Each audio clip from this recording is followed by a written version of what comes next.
মুস্তাফিজকে বাদ দিয়ে দল গঠনের পরামর্শ আইসিসির, নাকচ ক্রীড়া উপদেষ্টার। বললেন ভারতের বাংলাদেশ বিদ্বেষী পরিবেশে খেলা অসম্ভব। কূটনৈতিকভাবে পানিসহ ভারতের কাছ থেকে সব হিস্সা নেবে বিএনপি, বললেন মির্জা ফখরুল। দেশের একটি গুরুত্বপূর্ণ সন্ধিক্ষণ দেখছেন মঈন খান। দু এক দিনেই 11 দলের আসন সমঝোতা, নির্বাচনে কেউ মেকানিজমের চেষ্টা করলে দেশ ছাড়া করা হবে, হুঁশিয়ারি জামায়াত আমিরের। রাজনৈতিক প্রভাবমুক্ত সশস্ত্র বাহিনী, গোয়েন্দা সংস্থা ও পুলিশ চান বিশিষ্টজনরা। নির্বাচনের পর জাতীয় কমিশন গঠনের প্রস্তাব। দেখছিলেন ক্রাউন সিমেন্ট সংবাদ শিরোনাম, এবার বিস্তারিত। মুস্তাফিজুর রহমান স্কোয়াডে থাকলে টি-20 বিশ্বকাপে বাংলাদেশের নিরাপত্তা আশঙ্কা বাড়বে জানিয়ে বিসিবিকে চিঠি দিয়েছে আন্তর্জাতিক ক্রিকেট কাউন্সিল, আইসিসির নিরাপত্তা দল। ভারতের মাটিতে টি-20 বিশ্বকাপে বাংলাদেশের নিরাপত্তা নিয়ে 3টি পরামর্শ দিয়েছে আইসিসি। মুস্তাফিজকে বাদ দেওয়ার পাশাপাশি সমর্থকদের বাংলাদেশের জার্সি পরা আর নির্বাচনের সময় ভারতের নিরাপত্তার শঙ্কা বাড়বে বলে জানিয়েছে আইসিসি। চিঠির বিষয়টি নিশ্চিত করে যুব ও ক্রীড়া উপদেষ্টা আসিফ নজরুল জানিয়েছেন, এমন উদ্ভট প্রস্তাব প্রমাণ করে ভারতে বাংলাদেশে খেলতে যাওয়া নিরাপদ নয়। মনির হোসেন খানের রিপোর্ট। যুব ও ক্রীড়া মন্ত্রণালয়ের দায়িত্ব নিয়েই বাংলাদেশ ফুটবল ফেডারেশনে যাওয়ার কথা ছিল ডক্টর আসিফ নজরুলের। বেশ কয়েকবার সময় দিয়েও শেষ পর্যন্ত সোমবার বাফুফে ভবনে পা রাখেন যুব ও ক্রীড়া উপদেষ্টা। তবে ফুটবল নয়, সবার আগ্রহ ছিল ক্রিকেট নিয়ে। ক্রীড়া উপদেষ্টাও জানতেন ক্রিকেটই থাকবে আলোচনায়, তাই নিজেই জানিয়ে দিলেন আইসিসির নিরাপত্তা কমিটির চিঠির কথা। টি-20 বিশ্বকাপে বাংলাদেশ ক্রিকেট দলের নিরাপত্তা প্রশ্নে 3টি পরামর্শ দিয়েছে আইসিসি। সেই চিঠির বরাত দিয়ে ক্রীড়া উপদেষ্টা ভারতের নিরাপত্তার বিষয়টি তুলে ধরেন। আইসিসির যে সিকিউরিটি টিম আছে, সিকিউরিটি দায়িত্বে যারা আছে, তারা একটা চিঠি দিয়েছে। সেই চিঠিতে বলা হয়েছে 3টা জিনিস হলে বাংলাদেশ টিমের নিরাপত্তা আশঙ্কা বাড়বে। একটা হচ্ছে বাংলাদেশ টিমে যদি মুস্তাফিজ অন্তর্ভুক্ত হয়। 2 হচ্ছে বাংলাদেশ যে দলের যে সমর্থকরা আছে, ওনারা যদি বাংলাদেশের জাতীয় যে জার্সি আছে, আমাদের ন্যাশনাল জার্সি আছে, এটা পরে যদি ঘোরাফেরা করে। আর 3rd হচ্ছে ইলেকশন যত এগিয়ে আসবে তত নাকি বাংলাদেশ দলের নিরাপত্তা আশঙ্কা বৃদ্ধি পাবে। তো আইসিসি সিকিউরিটি টিমের এই বক্তব্য সন্দেহাতীতভাবে প্রমাণ করেছে যে ভারতে বাংলাদেশ ক্রিকেট টিমের টি-20 বিশ্বকাপ খেলার কোনো রকম পরিস্থিতি নাই। আইসিসির পরামর্শ দেখে আসিফ নজরুলের দাবি, ভারতে বিশ্বকাপ খেলতে যাওয়া অসম্ভব। আইসিসি যদি আশা করে আমরা আমাদের শ্রেষ্ঠ বোলারকে বাদ দিয়ে আমরা ক্রিকেট টিম করব, আমাদের যারা সমর্থক আছে তারা বাংলাদেশের জার্সি পরতে পারবে না, আর আমরা ক্রিকেট খেলার জন্য বাংলাদেশের নির্বাচন পিছিয়ে দিব, তো এর চেয়ে উদ্ভট, অবাস্তব, অযৌক্তিক কোনো প্রত্যাশা হতে পারে না। ক্রিকেট পোর্টাল ক্রিকবাজের তথ্য মতে কলকাতার বাইরে তামিলনাড়ু ও কেরালায় বাংলাদেশের ম্যাচ আয়োজনের প্রস্তাব দিতে পারে ভারত, যদিও এই সম্ভাবনাকে উড়িয়ে দিয়েছেন ক্রীড়া উপদেষ্টা। আমরা মনে করি ক্রিকেট খেলার উপর কারো কোনো মনোপলি থাকা উচিত না। বাজার ব্যবস্থাপনার ভিত্তিতে একটা খেলার সম্পূর্ণ বা একটা টুর্নামেন্টের ভাগ্য নির্ধারিত হতে পারে না। আইসিসি যদি সত্যি গ্লোবাল অর্গানাইজেশন হয়ে থাকে, আর আইসিসি যদি ভারতের কথায় উঠে আর না বসে, তাহলে অবশ্যই আমাদের টি-20 বিশ্বকাপে খেলার সুযোগ শ্রীলঙ্কাতে দেওয়া উচিত। যদি আপনার কলকাতার থেকে চেঞ্জ করে অন্য ভেন্যুতে দেওয়া যায়, শ্রীলঙ্কায় দেওয়া যায়, কোনো সমস্যা না। আমি পত্রিকায় দেখলাম, আমি জানি না সত্যি নাকি মিথ্যা, পাকিস্তান নাকি আমাদের টুর্নামেন্টগুলো আয়োজন করার প্রস্তাব দিয়েছে। পাকিস্তানে করেন, কোনো সমস্যা নাই। সংযুক্ত আরব আমিরাতে করেন, কোনো সমস্যা নাই। বাফুফেতে এসে ফুটবলের জন্য দিয়েছেন সুখবর। জাতীয় স্টেডিয়াম সহ বেশ কয়েকটি মাঠ এককভাবে ফুটবলকে দেওয়ার কথা জানান ডক্টর আসিফ নজরুল। মনির হোসেন খান, বাংলা ভিশন, ঢাকা।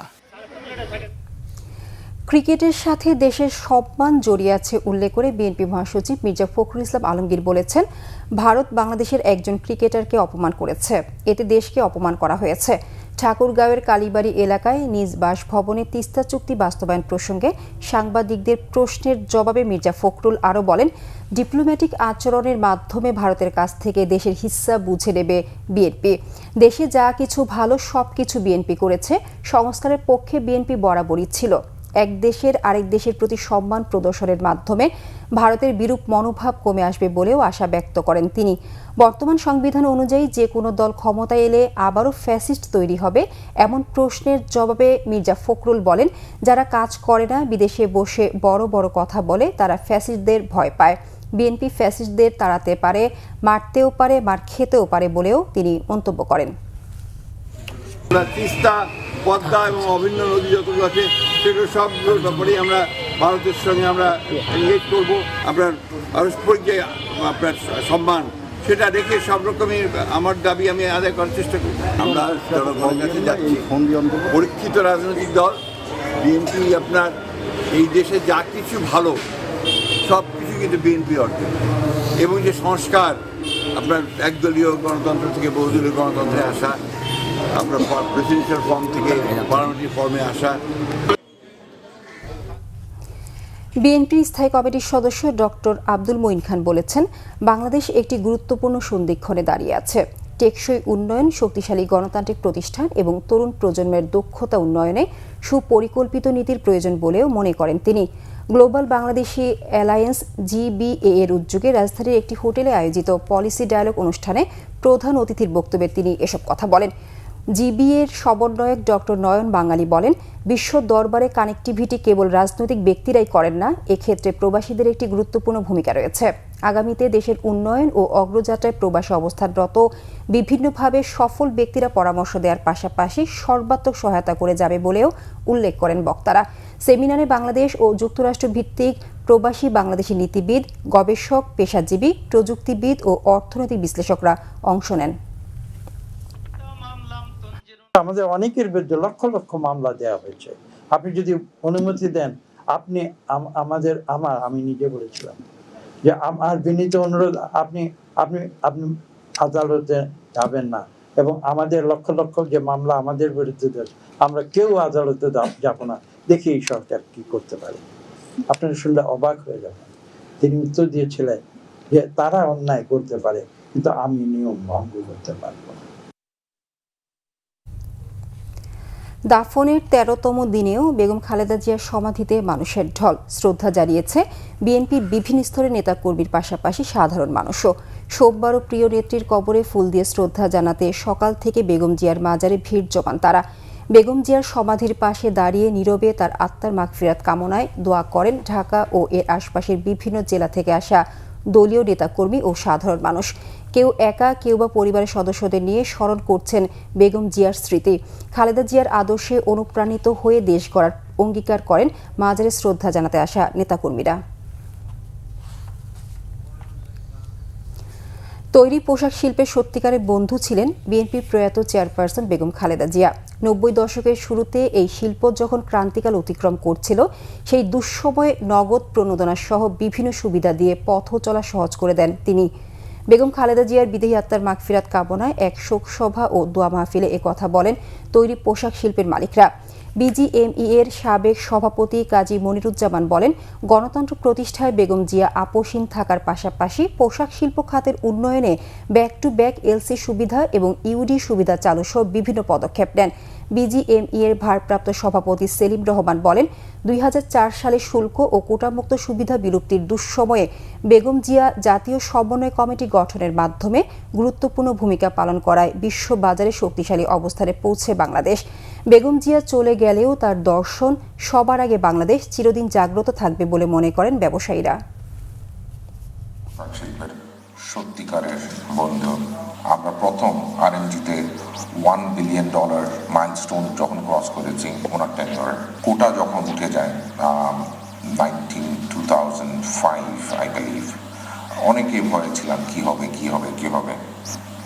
তখন যে কোঅর্ডিনেশন কমিটি করেছিলেন এবং ওখান থেকে যে পলিসিগুলো চলে এসেছে, I think after elimination of quota আমাদের কিন্তু ব্যবসা কিন্তু ড্রাস্টিকলি বেড়েছিল, and that is the direct effect of owner coordination কমিটির যে পলিসিগুলো নিয়েছিলেন।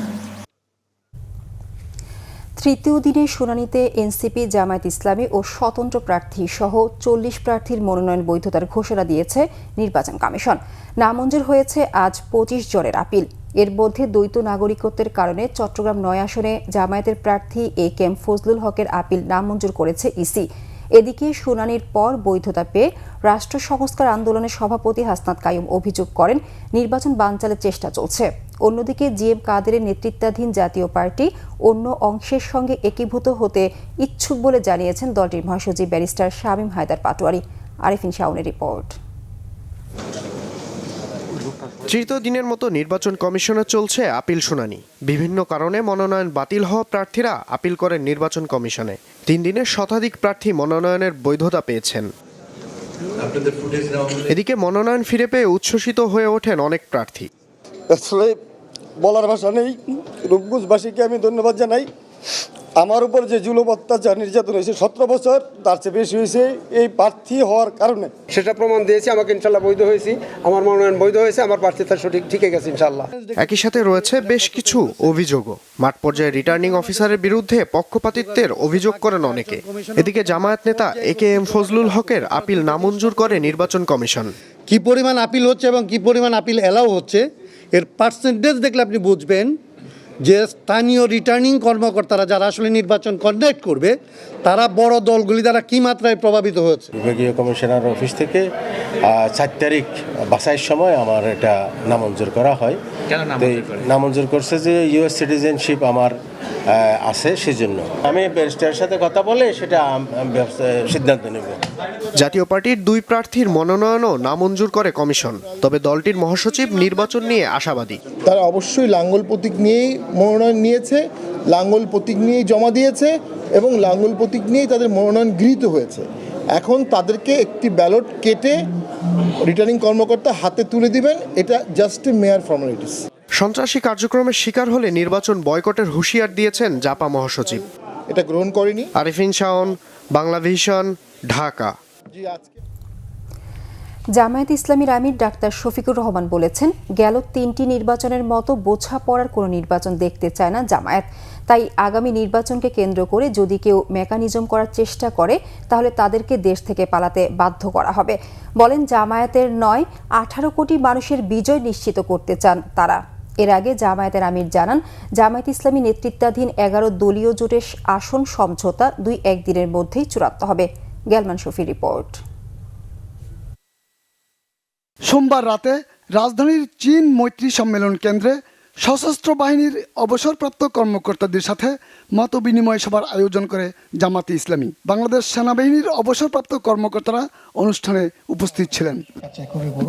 অনুষ্ঠানে জামায়াতের আমির বলেন, সকল চ্যালেঞ্জ মোকাবেলা করে প্রতিটি ভোটার যাতে গণতান্ত্রিক অধিকার প্রয়োগ করতে পারে এমন নির্বাচনের পরিবেশ চায় জামায়াত। আমরা এই নির্বাচনকে একটা আইকনিক নির্বাচন হিসেবে দেখতে চাই, যেটা আমাদের প্রধান উপদেষ্টা বলেছেন, যেটা নির্বাচন কমিশন বলছে। আমরা বোঝাপড়ার কোনো নির্বাচন একেবারেই দেখতে চাই না। বোঝাপড়া কোনো অথরিটির সাথে হবে না, বোঝাপড়া হবে রাজনৈতিক দলগুলার ভোটারদের সাথে সরাসরি, অন্য কারো সাথে। আমরা সেই নির্বাচনটা দেখতে চাচ্ছি। যদি আমরা সবাই মিলে সচেতন দেশবাসী, আমরা যদি সচেতন থাকি, আমাদের বিশ্বাস যদি কেউ কোনো ধরনের মেকানিজম করার চিন্তা মাথায় এসেও থাকে তারা পালাতে বাধ্য হবে ইনশাআল্লাহ। এর আগে সকালে রাজধানীর বসুন্ধরায় ইউরোপীয় ইউনিয়নের নির্বাচন পর্যবেক্ষণ মিশনের প্রধান পর্যবেক্ষক ও ইউরোপীয় পার্লামেন্টের সদস্য ইভার্স আইজাপসের সাথে বৈঠক করেন ডাক্তার শফিকুর রহমান। যে বিশ্বের সবগুলা শান্তিকামী, সভ্য এবং গণতান্ত্রিক রাষ্ট্র যেগুলো আছে সবার সাথেই আমাদের সম্পর্ক থাকবে, বন্ধুত্বের সম্পর্ক। যারা আমাদের প্রতিবেশী তাদের সাথে অবশ্যই প্রতিবেশী সুলভ সম্পর্ক আমাদের থাকবে এবং আমরাও প্রত্যাশা করব তারাও আমাদের সাথে প্রতিবেশীর মতোই আচরণ করবেন। সেই আচরণটা হবে পারস্পরিক শ্রদ্ধা এবং সমতার ভিত্তিতে। আমরা কোনো ক্ষেত্রেই কোনো অসমতা দেখতে চাই না। কিন্তু এখন পর্যন্ত আপনাদের যে জোটের যে বিষয়টি, সেই বিষয়টি এখনো আমি বলেছি আগামীকালকের ভিতরে সমাধান। কালকে আপনারা ইনশাল্লাহ হয়তো দাওয়াত পাবেন, না হয় পরশু পাবেন। সবার সামনেই আমরা একসাথে আসব। এছাড়া জামাতের আমিরের সাথে সৌজন্য সাক্ষাৎ করেন চীনের রাষ্ট্রদূত ইয়াও ওয়েন। বৈঠকে চীনের রাষ্ট্রদূত ও জামাত আমির দুই দেশের স্বার্থ সংশ্লিষ্ট বিভিন্ন বিষয়ে আলোচনা করেন। গালমান শফি, বাংলা ভিশন, ঢাকা। দেশের নিরাপত্তা নিশ্চিতে পেশাদার গোয়েন্দা সংস্থা, শক্তিশালী সশস্ত্র বাহিনী এবং রাজনীতিমুক্ত পুলিশ বাহিনী গড়ে তোলার উপর জোর দিয়েছেন বিশ্লেষকরা। নিরাপত্তা নিশ্চিতে নির্বাচনের পর সরকারি ও বিরোধী দল মিলে একটি জাতীয় কমিশন গঠনের প্রস্তাব দেন তারা। আসন্ন নির্বাচনে ভোটারদের নিরাপত্তা নিশ্চিত করতে না পারলে গণতান্ত্রিক উত্তরণ বাধাগ্রস্ত হবে বলে মনে করেন তারা। রিপোর্ট করছেন ইমরুল কায়েস। নিরাপত্তা ও আইন শৃঙ্খলা বাহিনীর চ্যালেঞ্জ নিয়ে রাজধানীর সিডাপ মিলনায়তনে সেমিনার আয়োজন করে centre for governance studies CGS. এতে বক্তারা বলেন, আসন্ন নির্বাচনের সামনে দেশের অভ্যন্তরীণ নিরাপত্তা পরিস্থিতি উদ্বেগজনক। পুলিশ সহ নিরাপত্তার দায়িত্বে নিয়োজিত আইন শৃঙ্খলা বাহিনীর সদস্যরা ঠিকমতো দায়িত্ব পালন করতে পারছেন না। এই পুলিশকে চালাচ্ছে কে? এই পুলিশ আমার কাছে প্রতিবার হয়েছে নির্বাচন কমিশনের অধীনে তারা কাজ করছে না, তারা নির্বাহী বিভাগের অধীনে কাজ করছে। আমি যখন জিজ্ঞেস করলাম যে আপনারা এই অর্ডার করতে পারেন কত উপর থেকে, কত উপর আমি জানি না, আল্লাহ জানেন। অর্থাৎ সেই ফ্যাসিবাদে যে এত রক্তপাতের ভিতর দিয়ে বিতাড়িত হলো, সেই ব্যবস্থাগুলোই এখন পর্যন্ত বহাল আছে। এখন তো পলিটিক্যাল পার্টি ক্ষমতায় নাই, তাহলে এই যে একটা স্বাধীন পুলিশ কমিশন যারা ইন্ডিপেন্ডেন্টলি, যেখানে শুধু মানে সিভিল সোসাইটির লোক থাকবে, বিরোধী দলের লোক থাকবে, আপনারা রেখেছেন প্রস্তাব, আটকে দিল। এই নির্বাহী বিভাগের নিয়ন্ত্রণ থেকে যদি আমরা এই কতগুলো অটোনোমাস বা ইন্ডিপেন্ডেন্ট স্থানীয় সরকার কমিশন করার প্রস্তাব করা হয়েছে। বিভাজনগুলো আসলে আমাদের জাতীয় নিরাপত্তা, যত পুলিশ দেন আপনি, এই পুলিশ কাজ করার, আপনি পুলিশ কমিশন করেন আর নানান কিছু করতে পারেন, এগুলো আসলে আলটিমেটলি কাজ করবে না, কারণ আমরা নীতিগতভাবে নিজেরা একমত হইনি যে আমরা এটা মেনে চলবো।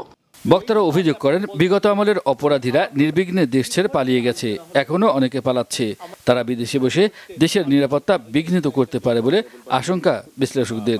একটা ফেসিজম, একটা স্বৈরতান্ত্রিকতা পরিহার করে ভবিষ্যতে যারা আসবে তারা কিভাবে ফেসিজম সৃষ্টি না হয়, স্বৈরতান্ত্রিকতা সৃষ্টি না হয়, সেইটা কিভাবে কার্ভ করবে, সেইটা কিভাবে প্রতিরোধ করবে, that is the challenge in front of the incoming party coming to power. সরকারি দল, বিরোধী দল এবং সিভিল সোসাইটি মিলে আগামী সরকার একটা গঠন করবে, ন্যাশনাল কনসেনসাস কাউন্সিল, যারা দিনের পর দিন বসবে এবং জাতীয় ঐক্যমতের ভিত্তি কি সেটা তৈরি করবে। জনগণের ইচ্ছার কারণে একটা রাজনৈতিক দল ক্ষমতায় আসুক, এবং যেই দলই ক্ষমতায় আসুক না কেন, they have to remember power is very temporary.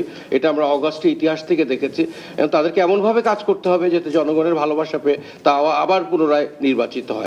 রাষ্ট্রের নিরাপত্তায় পরবর্তী নির্বাচিত সরকার সর্বোচ্চ অগ্রাধিকার দেবে বলে আশা বক্তাদের। নেতৃবৃন্দ। ইমরুল কায়েস, বাংলা ভিশন, ঢাকা। কক্সবাজারের মহেশখালীর মাতারবাড়ি বিদ্যুৎ কেন্দ্রের স্ক্র্যাপ ইয়ার্ডে ভয়াবহ অগ্নিকাণ্ড ঘটেছে। রাতে হঠাৎ বিদ্যুৎ কেন্দ্রের টাউনশিপ সংলগ্ন স্ক্র্যাপ ইয়ার্ডে আগুনের সূত্রপাত। প্রত্যক্ষদর্শীরা জানান, অন্ধকারে দাউ দাউ করে জ্বলতে থাকা আগুন দূর থেকেও স্পষ্টভাবে দেখা যাচ্ছিল। লেলিহান শিখা দেখতে প্রকল্প সংলগ্ন স্থানীয়দের অনেকে ঘটনাস্থলের আশপাশে ছুটে যান।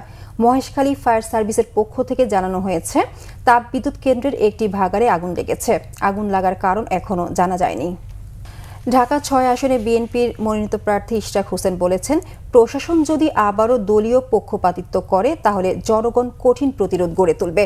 সোমবার রাজধানীর গ্যান্ডারিয়া ৪৫ নম্বর ওয়ার্ড বিএনপির উদ্যোগে বেগম খালেদা জিয়া রুহের মাগফিরাত কামনায় আয়োজিত দোয়া মাহফিলে তিনি এসব কথা বলেন। প্রশাসনকে উদ্দেশ্য করে ইশরাক বলেন, অতীতে প্রশাসন যে ভূমিকা রেখেছে এখনও যদি সেই একই ভূমিকায় থাকে তাহলে জনগণ তার জবাব দিতে প্রস্তুত রয়েছে। গত ১৭ বছরে বিএনপির প্রায় ৬০ লাখ নেতাকর্মীর বিরুদ্ধে মামলা দেওয়া হয়েছে। লাখো নেতাকর্মী ঘরে ঘুমাতে পারেনি, শত শত নেতাকর্মী নিহত ও গুম হয়েছে। ১২ ফেব্রুয়ারির জাতীয় নির্বাচন বন্ধের ষড়যন্ত্র হলে জনগণ তা রুখে দেবে বলেও হুঁশিয়ারি দেন বিএনপির এ নেতা। ধরনের অনিয়ম ছাড়া একটা নির্বাচন আমরা দেখতে চাই। আগামী ১২ই ফেব্রুয়ারি অবশ্যই বাংলাদেশে একটা জাতীয় নির্বাচন হবে। সেটার জন্য আমার মতো যদি আরো ১০ জন প্রার্থীকেও হত্যা করা হয়, যেভাবে শরীফ ওসমান হাদিকে হত্যা করা হয়েছিল, আরো ৫০ জনকেও যদি হত্যা করা হয়, তাও আমি আপনাদেরকে বলে গেলাম, কোনো কিছুতে যাতে আগামী নির্বাচন না আটকায় এবং একটা জনগণের সরকার যাতে আমরা অবশ্যই প্রতিষ্ঠা করতে পারি। অনৈতিক প্রস্তাবে রাজি না হওয়ায় বনশ্রীতে স্কুল শিক্ষার্থী ফাতেমা আক্তার লিলিকে ধারালো অস্ত্র দিয়ে হত্যা করে রেস্তোরাঁ কর্মচারী মিলন। বাগেরহাট থেকে গ্রেপ্তারের পর বিকেলে রাজধানীর কারওয়ান বাজারে এক সংবাদ সম্মেলনে এ তথ্য জানিয়েছে র্যাব। ঘাতক মিলনের বিরুদ্ধে একাধিক মাদক মামলা রয়েছে বলেও জানায় র্যাব। বিস্তারিত ফজলে রাবি রিপোর্টে। রাজধানীর দক্ষিণ বনশ্রীতে স্কুল শিক্ষার্থী ফাতেমা আক্তার লিলি হত্যাকাণ্ডের রহস্যজট খুলতে সিসি ক্যামেরার ফুটেজও বোনের সন্দেহই সত্য হলো। র্যাবের হাতে ধরা পড়ল ফাতেমা আক্তারের বাবার খাবার হোটেলের কর্মচারী মিলন মল্লিক। ঘটনার পর বাগেরহাটে আত্মগোপনে চলে যায় মিলন। পরে তথ্য প্রযুক্তি ও গোপন তথ্যের ভিত্তিতে তাকে গ্রেপ্তার করে ঢাকায় নিয়ে আসে র্যাব। রাজধানীর কারওয়ান বাজারে সংবাদ সম্মেলনে র্যাব ৩-এর অধিনায়ক জানান, মিলন প্রাথমিক জিজ্ঞাসাবাদে হত্যার বিষয়ে স্বীকারোক্তি দিয়েছে। প্রাথমিক জিজ্ঞাসাবাদে গ্রেফতারকৃত আসামি মোহাম্মদ মিলন মল্লিক এই হত্যাকাণ্ডের সাথে জড়িত থাকার অভিযোগ স্বীকার করেন। ছোট মেয়ে ফাতেমা সহ 2 মেয়েকে ঢাকায় রেখে স্ত্রী, ছেলে ও ছেলের বউ সহ গেল বুধবার গ্রামের বাড়ি হবিগঞ্জে যায় ফাতেমার পরিবার। এই সুযোগে ফাঁকা বাসা পেয়ে অনৈতিক প্রস্তাব দেয় মিলন। পরে সেই প্রস্তাবে রাজি না হওয়ায় শনিবার দুপুরে ধারালো অস্ত্র দিয়ে হত্যা করা হয় ফাতেমাকে। ঘটনার দিন ভিকটিমের বড় বোন যখন জিমের উদ্দেশ্যে বের হয়ে যান, আসামির পূর্ব পরিকল্পনা অনুযায়ী পূর্ব থেকে সংগৃহীত নাইলনের দড়িসহ ভিকটিমের বাসায় পুনরায় যান এবং অনৈতিক প্রস্তাবের ব্যাপারে আবার তাকে জানান। আসামির অনৈতিক প্রস্তাবে রাজি না হওয়ায় ভিকটিমকে এক পর্যায়ে ধস্তাধস্তির এক পর্যায়ে তাকে পিছন থেকে নাইলনের দড়ি দিয়ে তার গলায় শ্বাসরোধ করে তাকে হত্যা করার চেষ্টা করেন। তে লোক সমাগম হওয়ার ভয়ে রান্নাঘরে থাকা বটি দিয়ে আসামি ভিকটিম গলা কেটে হত্যা করেন। ঘাতক মিলনের বিরুদ্ধে এর আগেও মাদকের মামলা থাকার তথ্য পেয়েছে র্যাব। ফজলে রাব্বি, বাংলা ভিশন, ঢাকা। সংবাদ শেষ করব ক্রাউন সিমেন্ট শিরোনামগুলো আরেকবার জানিয়ে। মুস্তাফিজকে বাদ দিয়ে দল গঠনের পরামর্শ আইসিসির, নাকচ ক্রীড়া উপদেষ্টার। বললেন, ভারতের বাংলাদেশ বিদ্বেষী পরিবেশে খেলা অসম্ভব। কূটনৈতিকভাবে পানিসহ ভারতের কাছ থেকে সব হিস্সা নেবে বিএনপি, বললেন মির্জা ফখরুল। দেশের একটি গুরুত্বপূর্ণ সন্ধিক্ষণ দেখছেন মঈন খান।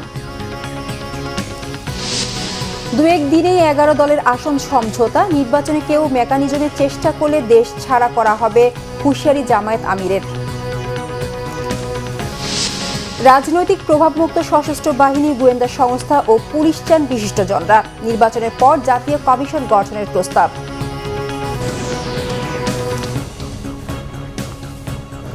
এই ছিল এখনকার মতো। পরের সংবাদ সকাল 10টায়। এর আগে 9টায় রয়েছে নিউজ টপ 10 দেখার আমন্ত্রণ রইল। এতক্ষণ সঙ্গে থাকায় ধন্যবাদ।